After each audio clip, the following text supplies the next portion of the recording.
పానదాయకులధిపతి ఫరోతో, నేడు నా తప్పిదములను జ్ఞాపకము చేసుకొనుచున్నాను.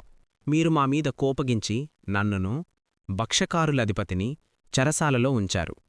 ఒకే రాత్రియందు మేమిద్దరము వేరువేరు భావముల కలలను కంటిమి. ఒక హెబ్రీ యువకుడు మా కలలను వివరించి వాటి భావములను మాకు తెలిపెను. అతడు తెలిపిన భావముల చొప్పునే జరిగెను. నా ఉద్యోగము నాకు మరలా అప్పగించబడెను. భక్ష్యకారులధిపతి వ్రేలాడదీయబడెను అని చెప్పెను. అప్పుడు ఫరో యోసేపును పిలువనంపెను. ఫరో యోసేపుతో, నేనొక కలకంటిని, దాని భావమును తెలపగలవారెవరనూ లేరు.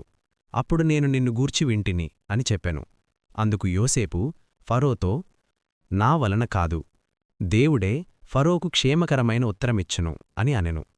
అప్పుడు ఫరో, నా కలలో నేను ఏటియొడ్డున నిలబడ్డాను. అప్పుడు బలమైన 7 ఆవులు వచ్చి పచ్చికలో మేస్తున్నాయి.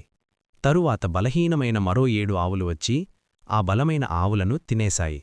మరో కలలో ఒకే కాండపై పుష్టిగా ఉన్న 7 వెన్నులు పుట్టాయి. తరువాత బలహీనమైన 7 వెన్నులు వచ్చి ఆ పుష్టివెన్నులను మింగేశాయి అని చెప్పెను. అందుకు యోసేపు ఫరోతో, ఆ 2 కలల భావము ఒక్కటే, దేవుడు తాను చెయ్యబోవుచున్నదని ఫరోకు తెలియజేసెను. ఆ 7 మంచి ఆవులు, 7 మంచి వెన్నులు, 7 సంవత్సరములు. వాడి తరువాత వచ్చిన చిక్కిపోయిన వికారమైన 7 ఆవులు, 7 పీలవెన్నులు, కరువుగల 7 సంవత్సరములు.